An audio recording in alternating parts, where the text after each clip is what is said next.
Have you ever stopped to realize that you and I rarely get unequivocal home runs in a package like this? Yeah, we see them every once in a while in something like a 992 GT3 or even the recent GR Corolla.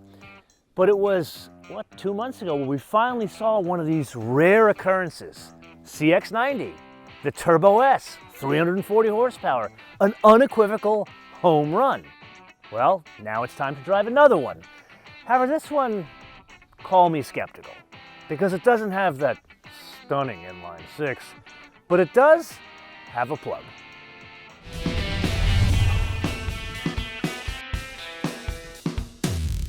Okay, now that we started with that disclaimer, let's get to the question of what exactly is this?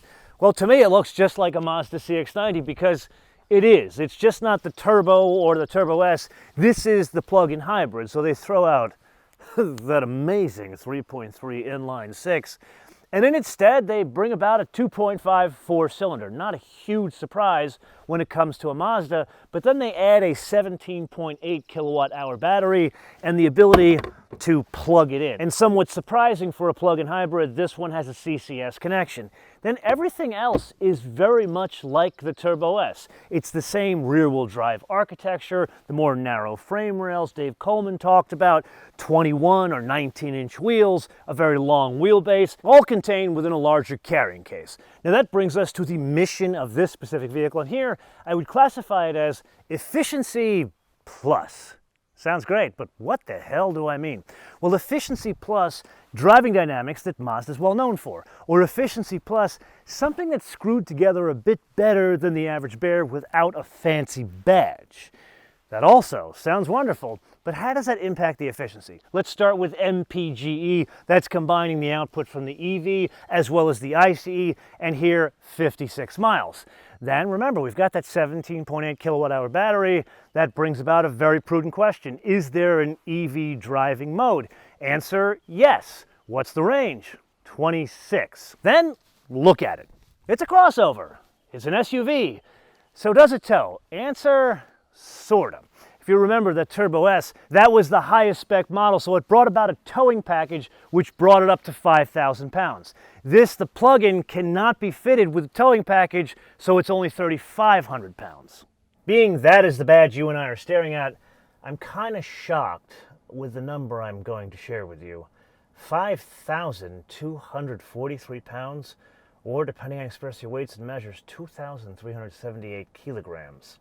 Now the obvious question, how much more is that than the magnificent Turbo S we have already driven? Answer, 340 pounds. But the bigger question, how much more than the basic Turbo with 280 horsepower, which is also all-wheel drive? 540 pounds more.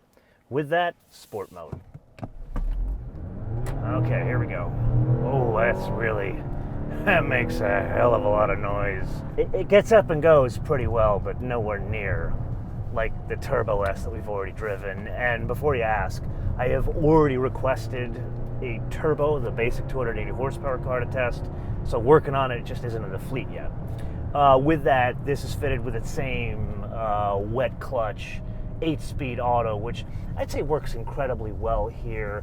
I've driven it around town a little bit, and then the transfer from the hangar up to here, and you don't notice the shifts. It works well with the personality of both the Turbo S and this four-cylinder. Putting that aside, there's something missing. The personality that Turbo S had, it is a drastic difference to the overall personality of the way this car drives, and it's immediate when you get into it.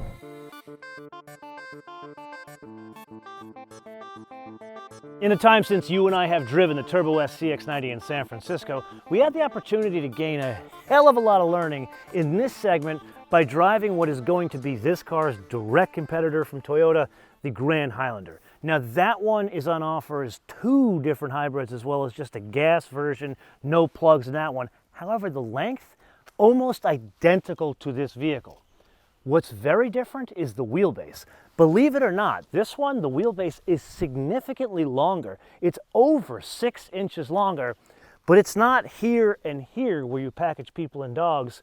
It's all here. Notice the dash to axle ratio, which makes it look like a rear drive vehicle, which it is. Where alternatively the Toyota is based on a front-wheel drive architecture. So even with the shorter wheelbase, cargo-wise and packaging-wise, significantly different. So let's say I were to put both rows down in the Toyota, that has 23 more cubic feet of storage. If I put down just this row, that has 17 more cubic feet of storage. And behind the third row, 6 more cubic feet of storage. So hopefully that settles the debates that I'm seeing in the comments in both our Grand Highlander and CX-90 Turbo S episodes. Then something else interesting to point out about packaging. It's not just how many people or dogs you put in these vehicles, but how easy is ingress and egress. Here the door doesn't open like this, like the Toyota. This is almost like the old 700 series Volvos where the hoods went up like this, completely perpendicular. Here it opens up and it's like a barn door. Okay, so now let's you and I focus on really the elephant in the room, and that is the driving dynamics. You're probably thinking, wait a minute, the elephant in the room is the fact that it's plug-in hybrid. No, it's the impact of the plug-in hybrid propulsion system on the driving dynamics of something that is magnificent as a 6-cylinder. And here you notice a couple of things immediately. Yeah, I bitched and moaned about the extra weight. You know, there's really nothing we can do about that because we've got 2 propulsion systems. 340 pounds, is that big of a deal? Probably not. 540, that is a big deal. But the thing is, you notice that 340 pounds from that Turbo S we've already driven, and you notice it very, very clearly. Like, you get into this thing, and there are things that I pick up that I didn't pick up in the Turbo S. Here's a good example. When I last drove the Turbo S, I noticed it felt like a tall vehicle, but here I notice why it feels like a tall vehicle, because it's a long vehicle and it's more narrow. We learned from Coleman that they bring the frame rails closer together, and that transforms the maneuverability around town and low speed situations like parking lots. But when pushing it, or the ride quality, with this extra weight, you notice that weight high in the vehicle more in this than you do in the Turbo S, which from a driving dynamics perspective, and I would argue also a ride quality perspective, it makes this stand out significantly less in a very crowded and very competitive field. Yes, it is indeed that time again to play your favorite game on the options game with today's contestant, the largest Mazda on offer with the Plug, the CX90 plug-in hybrid for a base price of $47,445. Now I'm kind of sandbagging here because that is not the basic one, and believe it or not, the basic one is not a pile of crap. It actually has some stuff in it: 19-inch wheels, a standard size sunroof, and leather seats. Then there's the middle of the road model. That's the premium. That adds 21-inch wheels, a power liftgate, pano roof, as well as captain's chairs. Now, captain's chairs, those can be had as an option in the basic one as well.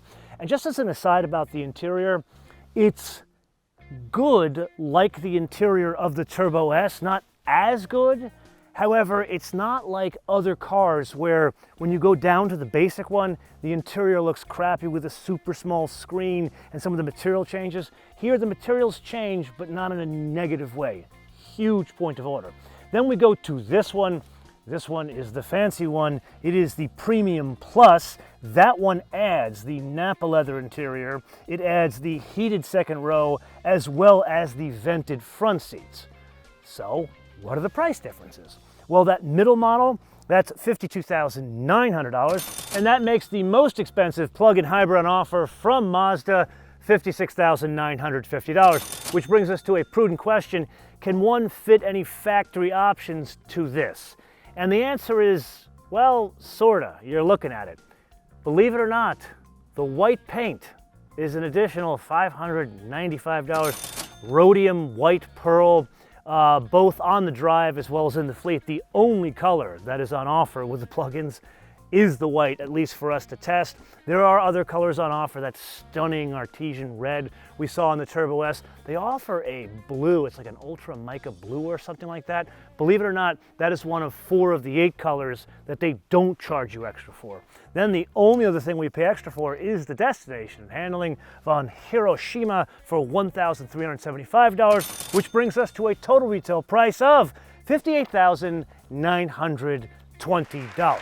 And that brings us to another rather prudent question. How much was that stunning artesian red 6-cylinder Turbo S we drove up in San Francisco? That one, $60,545. Before you and I press on to the alter ego of this thing, let's stop and smell the roses, or really the heavy rain-induced California overgrowth in what really is a desert. It's kind of stunning to see because it looks like New England, but really this is very similar to the Southwest in that we are living in a desert.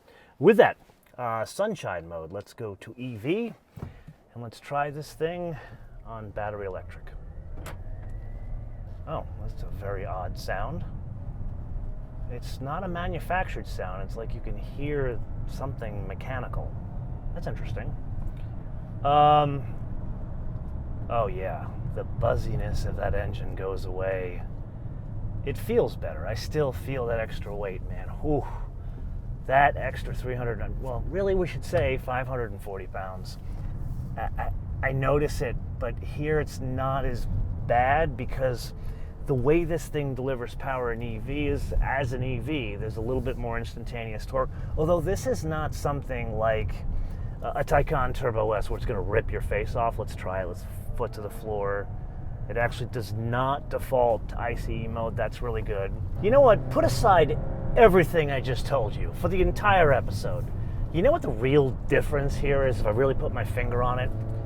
This isn't as cohesive. It's good in parts, but it's not one cohesive unit. That's what's changed. Now, before you complain and say, well, wait a minute, it's a plug-in hybrid, of course it's not going to be cohesive. Not true. Plug-in hybrids from BMWs and Porsche that we have learned, they can be very cohesive. And before you say, well, those are really expensive, this is a Mazda. Mazdas, they literally sell cars. Their entire brand is about the way it drives. I expect cohesive.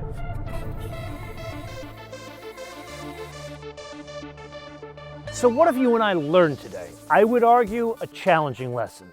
This, while lovely driving in EV mode or around town or both, a home run, it is not.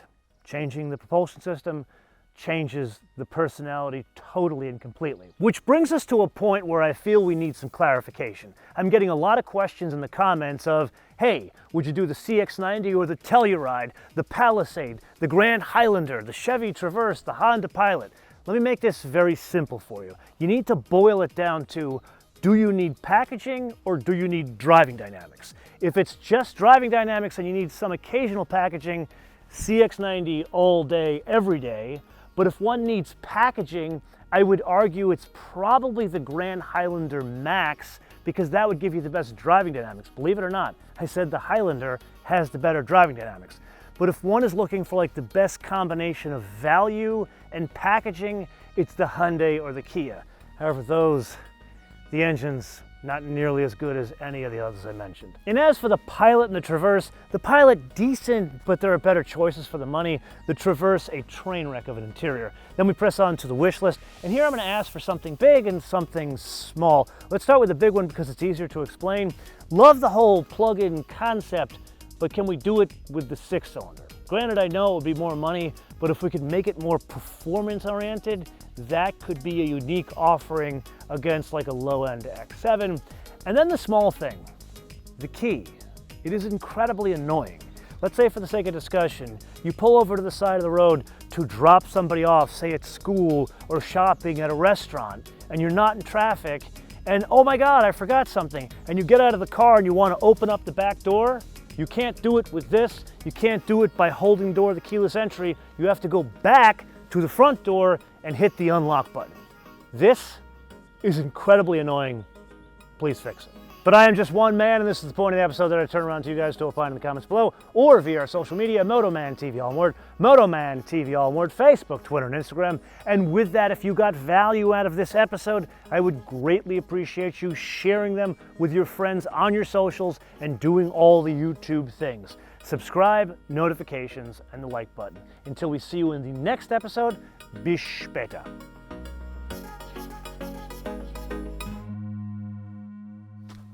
You guys are still there? Oh, I know. You thought I forgot about your love affair with Coleman. Well, I didn't. Once again, he will be coming on the show, and I'm not going to be in the episode at all. I'm going to let you have your love affair with his complete technobabble and let him ramble on forever long he rambles on about whatever the hell he did with this thing here. Look for that in the coming weeks.